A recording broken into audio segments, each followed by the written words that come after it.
Hey, good evening, lovelies. So I have to apologize. I decided to do this in my car before my workout so that there would be less distractions than there are at home. But even in like the 5 minutes that I've been here setting up, like the light totally changed, and so the perfect lighting that was like gonna help for my video is now gone. And I don't know, I'm gonna try and do this before the sun totally goes away. And so it's a little awkward, like crazy car setup, but I wanted to be able to use my hands because I actually have notes today. I'm actually a little nervous today. It's a little more personal than normal. So just forgive me for being in my car and for the lighting, which is not ideal. But at least I'm not really trying to show you makeup today, so it shouldn't matter quite as much. So, okay. This is a little personal, but I just wanted to share with you guys a little bit more of my story and a little bit more of my why. And some of you have known me for years and you know some of this or all of this, but sorry if I move, the camera moves. But some of you are totally new and don't know me at all, or very new. So I wanted to kind of give you a little background. Okay. So I asked you guys this morning if you've ever seen my tattoo, and wondered what that means, because a lot of times it's in my pictures when I like do that and things. This is my first tattoo that I ever got. It's my most meaningful tattoo, and it is the symbol for eating disorder recovery, for the National Eating Disorder Association. And so it's important to me for two reasons. One, because it's my symbol of recovery, and then two, because of where it is. It's on my wrist, and my secondary thing that I've overcome is self-harm and cutting. And so by putting it on my wrist, which is somewhere I would cut, I never wanted to cut through this tattoo, and it was like a reminder to fight and to be strong. And so both what it is and where it is very, very important to me. And it's crazy to think that it's been, gosh, like 8 years almost since I got it, or 7 years, something like that. So it's been a while. No, it's gotta be longer than that. I got it in like 2008. Yeah, it's been like 10 or 11 years. It's actually been a long time. Okay, so stop with the math already. So forgive me, this may be a little bit longer than my other videos. It may be a little bit rambly, but I really hope that it means something to you. And as always, I like to just say, I am an open book. Sorry, the lighting I know is horrible right now, you guys. I'm really, really sorry. I am an open book as far as my story. So if you do have any questions, if you know someone who's struggling, if you yourself are struggling, please, please, please don't ever hesitate to reach out. I would be more than happy to answer literally any questions, because I really believe that I came through this and I'm alive today to help and inspire other people. And so if that's something I can do for you, please let me know. And again, I'm trying to make it so you guys can see me. I'm so sorry. Okay, so just a little background. Eating disorders are not about food. They're not. Even though it manifests itself in the way where, we have trouble eating, people who have eating disorders, or, they have issues with food in some way. It's not about the food. The food is just the manipulation of bigger things going on. And for me, it was kind of three different issues. Number one, control. Number two, perfectionism. And number three, I have really high anxiety. It's a lot better now than it used to be, but I used to have really, really, really bad anxiety. And it got to the point where I literally physically couldn't eat because I was just sick to my stomach all the time. And so that anxiety and the inability to eat actually led to a fear of food. Because obviously if you hit your head on something and it hurts, you're not going to keep hitting your head on it, because you'd be like, that's stupid. You keep hitting your head and it keeps hurting. Or if you touch something, it's hot, and you're like, ow, that hurts. You're not going to keep touching it. And that's what food was for me. If I ate, I felt horribly, horribly sick. So my mind was like, well, then stop eating. Because if the food's making you sick, and it wasn't the food making me sick, but my correlation was, if the food's making you sick, so stop eating. And so I did. And so it was, and then there were a lot of things in my life at the time that I felt very, very out of control, and being able to control the food and the perfectionism in that way gave me some semblance of order in an otherwise, what I was feeling was kind of out of control life. Now, another thing that's interesting is, and this is gonna be a very disjointed story. I have notes, but I'm kind of going everywhere. Sorry guys. is I was in my 20s when I really, really struggled. And although you can see signs of it kind of like earlier in my life, it really, really hit me in my mid-20s. And so eating disorders and self-harm can hit any person at any time. I was a person, you know, in a career, married with, you know, the house and the good life and in church and everything, you know, like looks picture perfect from the outside. And I was literally truly dying inside. And you also can't tell just by looking at someone if they have an eating disorder or not, because I won't ever say numbers in this because that is a triggering thing for people. But even at my sickest time, it was not even my lowest weight. So my sickest wasn't even my lowest, because you don't have to be a certain weight to be super sick. And so just know that you never know who around you is struggling, what their journey is. So anywho, all of that to say, that's where like kind of my eating disorder started. And then my eating disorder over time got to a point where the void that I was using it to fill, or the things that I was like substituting the eating disorder for, it was filling, you know, that need for control and things. It wasn't doing it for me anymore. Like it was like I needed more, like it was still empty. And so that's where self-harm came in. And for a lot of people with eating disorders, there's a secondary issue like alcoholism or drug addiction or self-harm. A lot of these things do go hand in hand. And so for me, it got worse and I needed like whatever was next. And so for me, that became cutting. Cutting for me was a way to let out what I was feeling inside. And it was the only way that was working at the time. I didn't feel like I wasn't able to communicate it to anybody. I was not in a relationship that was helping me at the moment. And so the only way I was able to express my pain was in this negative way of cutting. And if you know me, if you've seen me before, you may or may not have noticed my scars. They're pretty faded, but if you're observant, you'll see them. I did cut all over my body, but my arms obviously were the most prevalent. I don't know if you can even see on camera, but you can see that I do have scars running all up and down both my arms. That you can still see today. And that's actually something that I struggle with, in the sense that I'm gonna have to answer to that for my kids one day when they're like, you know, mommy, like why do you have owies and stuff like that, and answering to that. And definitely at the time I didn't think about having to answer to my kids for that.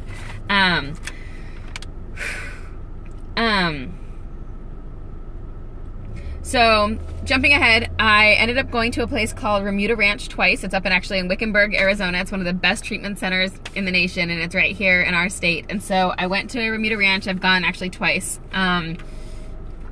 Outstanding facility. The second time I did their life program afterwards, which is actually right here in Chandler. And I was living in Gilbert at the time. So I was literally in this like secondary program, like getting back into life, like right in my own community of life, which is kind of a unique experience because there were girls there from all over the world. Well, I guess all over the world, kind of, but like all over the country too. And so, but here I literally was like going to the same grocery stores and going to the same church that I literally went to in my regular life. So that added kind of a different element to it.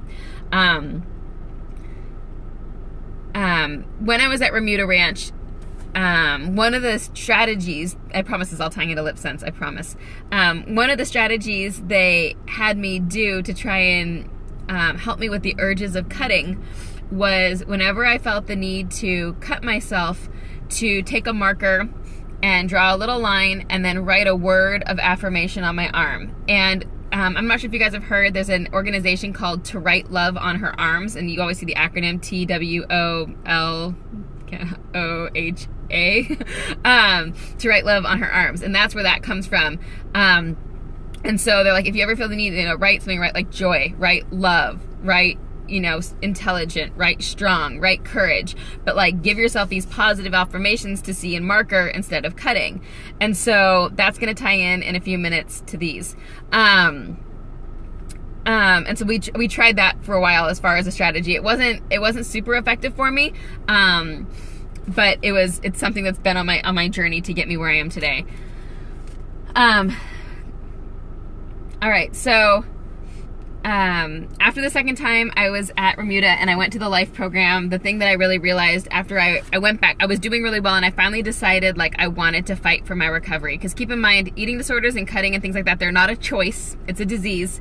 But you also, the person isn't going to get better until they honestly choose to fight for recovery, which is the hardest thing you will ever do in your life. It's worth it, but it's the hardest thing you'll ever do in your life. And so I really fully didn't commit to that myself until it was New Year's Eve, actually, New Year's Eve of 2008, and that's when I left the life program to go back home at the time. And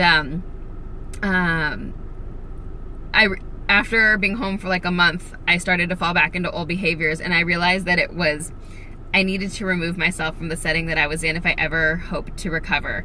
And so finally I got up the courage and left my current situation so that I could start fresh, new relationships, new everything. And that's when my healing and recovery truly started, was right then in 2009. So again, it hasn't been that long. I mean, it's now it's been almost 9 years or whatever, but it's not that long in the scheme of things. So then you fast forward again to me getting married in 2012 and having 3 kids since 2012. And so oh wait, sorry, let me back up, sorry. So after I left, the thing that you need to know about eating disorders too is when you go through recovery, your metabolism is absolutely shot. And so it's very, very common to gain weight even over where you started initially, before your body settles back into that happy place number, like what its natural number that it likes to be at is.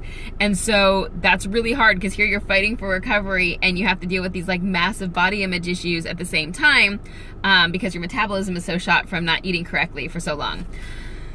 So anyway, finally I was in a really good healthy place. I had learned how to like work out correctly and use it for good, not evil, for lack of a better term. And by the time I got married in 2012, I was in like the healthiest and best shape of my life, and I was strong. Like I was a weightlifting girl. Weightlifting and yoga, those were like my things, and I like absolutely loved it. Oh look, the light's finally better, you can see me again. I was strong and I was fit and I was ready, and it was so cool. And I got married, and like a week later I was pregnant and that was the end of that, because I have been pregnant or nursing for like the last 5 years now. And so that's hard too. And like you have to reconcile, like, first of all, I'm so thankful for all of my kids, because I wasn't even sure if my body would let me have kids after everything I went through. So the fact that I've clearly had no problem and had 3, I'm very, very thankful. But here I was again, you gain weight when you're pregnant. And for me, I, like between each baby, I got back to my previous weight. So I've never kept on any baby weight after, but I'm not in the same shape that I was before. I mean, I was weightlifting like 2 hours a day before I had Ethan. And then obviously once I had Ethan and I went back to the gym, I didn't have 2 hours a day to go weight lift because I was with my babies. And so life changed. And so even though my numbers were like the same, my body definitely is not. And definitely now I am 36 years old. I've had 3 babies, and I have not had a lot of time to work out because I don't have anyone a lot of times home with the kids, where I just don't have time to go when I'm nursing, and so it just doesn't work out. And I just, obviously now I'm going, but I just started going back again. And so it's hard. It's hard sometimes to look at this body and be like, oh my gosh. At the same time, it's like, wow, you created these humans.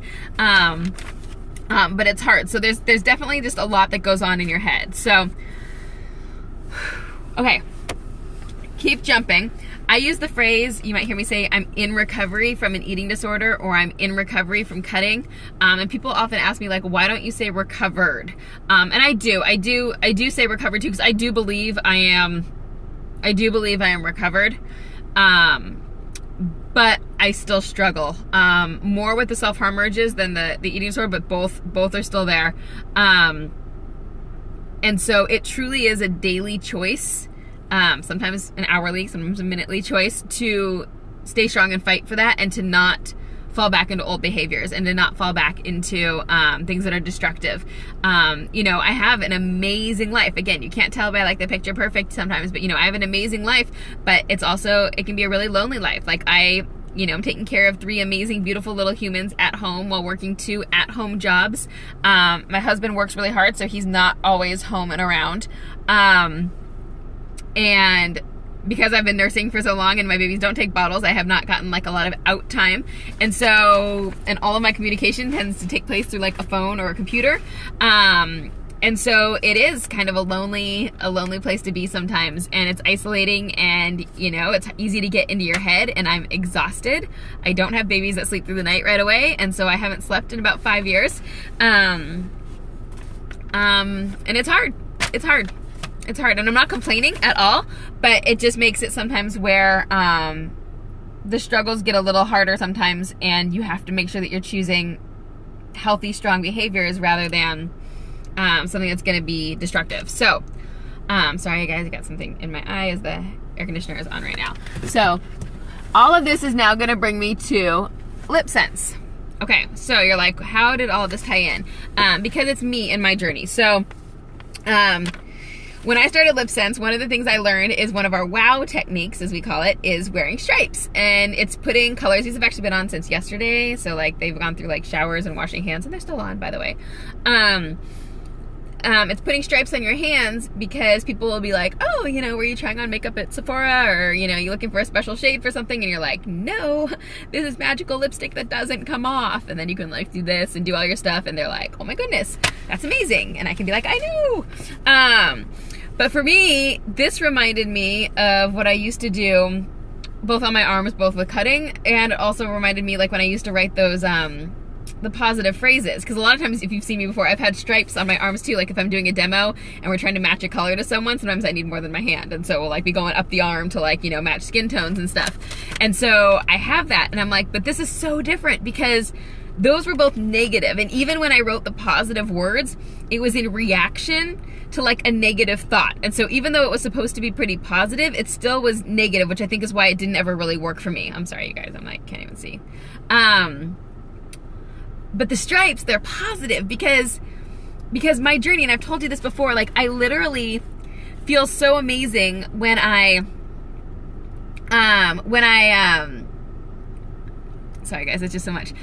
I feel so amazing when I put it on in the morning. All of a sudden, like I feel a little bit more put together. I feel like I'm caring about my body. I feel like I'm doing something nice. Okay, so and I've gotten so many like messages from people too who like when I send them their stuff and like they try it and I follow up with them, they're like, oh my gosh, like I feel like myself for the first time,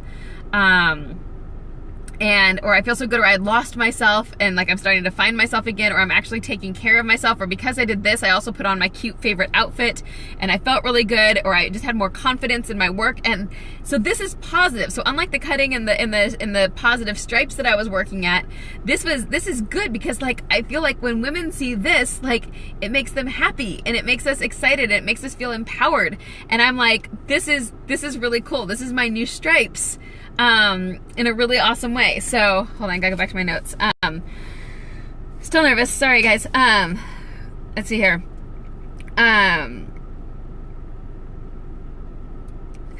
oh, and that's the other thing too, is like, you know, when I take, you know, my life, it's so easy. You know, my kids are up at 5:15 in the morning. And so it's not like some moms who like can get up in the morning and get themselves all ready, and then like the kids wake up and then we take care of the kids. Like my kids are always up. Like there's always somebody awake, okay? And so I don't have that time without kids. And so I was feeling there was a good window in there, especially now that I've had my third, where I stopped kind of doing anything for me really in the mornings because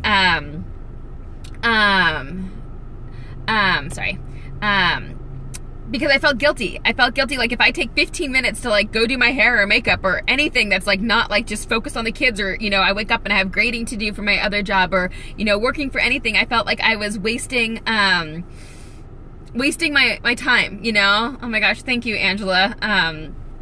Thank you. Like it's huge, and you get that, and Angela's watching, and she actually was there with me for a lot of it, and crocheting was our other thing that helped us get through. I have a lot of blankets now. And so I felt guilty if I took any time away from the kids just to like put on my makeup or something. So like I didn't. And then like at night, honestly, like I barely even had time to wash my face. Like I might take like a Neutrogena wipe and like try and get mascara off or something. But like I'm like, because honestly, like, you know, by the time you do dinner and like baths and try and get 3 kids to bed at the same time in 3 different rooms, often by myself, I'm just like, oh my gosh, like I can't, like I don't even have time. Or if they do fall asleep, like the last thing I want to do is spend like 10 minutes on skincare. So I just didn't. All that to say, I've started doing it, and it's, oh my gosh, like it's so crazy that like products can like help. And it's like, you know what, I do take those couple minutes and I, you know, put something on my face in the morning, and I put on like a fun lip color, and then, you know, whether I'm going to the market, or the FedEx guy's coming, or I'm just running out to do things or whatever, I feel put together. I feel more just great. Like, it's just like, you know, if you put on your favorite outfit, or if you have like your hair is like in a really good style that day, like you just carry yourself better. And I'm jumping ahead, I think, but where I was gonna say, like, you know, like happiness doesn't necessarily, it doesn't come from being pretty or feeling pretty. Like, that's not what I'm saying.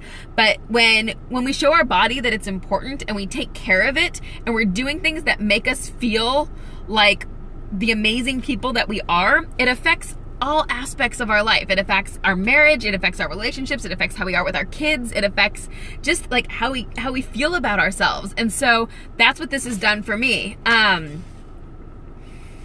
And then, like, okay, I can't believe I now am in a business that literally encourages like selfies and live videos, because, you know, the last thing I want is like draw attention to where people are gonna be watching me and like scrutinizing how I look, because that's kind of the exact opposite of everything I tried to do while I was hiding for so many years. And I was a little worried about that at first, you know, but what I found is actually the opposite. Like, I literally feel more genuine. I feel like I have more of a purpose. I feel more confident. I feel empowered. And I love that I'm in a business where the women on my team, both that I'm working with on my team SWAC and the ones that are above me, like, we get to encourage, we get to lead, we get to inspire, and it's so uplifting. Because, you know, honestly, I don't like girls a lot of times, because like they're catty and mean and evil, and I didn't want to be a part of that and competitive. Like, I'm like, I can't measure up to like beauty queen standards or whatever. And so this has been the exact opposite, and I've gained these amazing relationships and these friendships, and I love leading my team. And so this business that focuses on me taking selfies and taking videos has allowed me to embrace and be excited about who I am, and like what I look like today, and what I'm doing today. And I know it's awesome. And then I see how it's like affecting my kids' lives, and it's like, oh my gosh, like this is the message I want to send my daughter. Like, this is the message of like beauty and strength is how I feel now, and it's coming because of lipstick. And I'm like, you know what? If that's the vehicle, then so be it. So I'll wrap up. I'll say, like, this is just the beginning, I know, of how God is using my past to influence my future.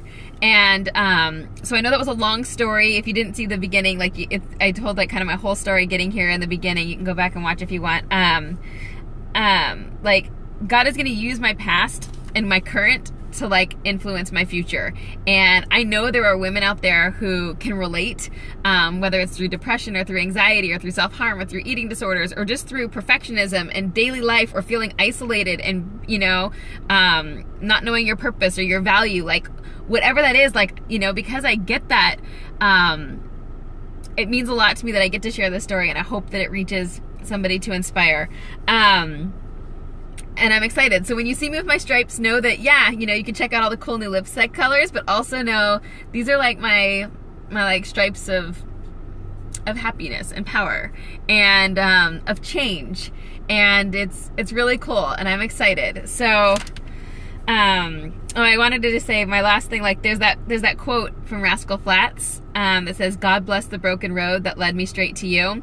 And I feel like that applies here, because yeah, you know, I don't think any of our roads are perfect. And like, so my road was definitely not perfect. My 20s were definitely not perfect. It was a really rough time in my 20s. I went through a lot.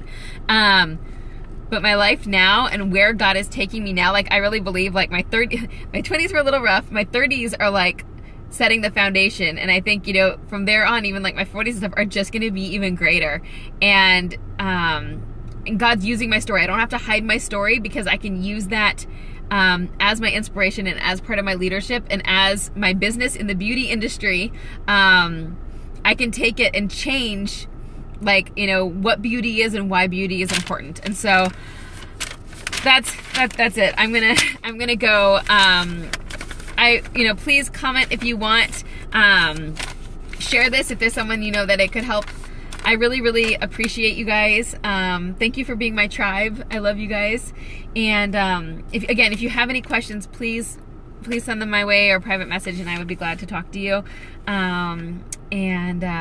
Thank you, and LipSense out. Have a really good night. Bye. Hugs, Angela. Bye.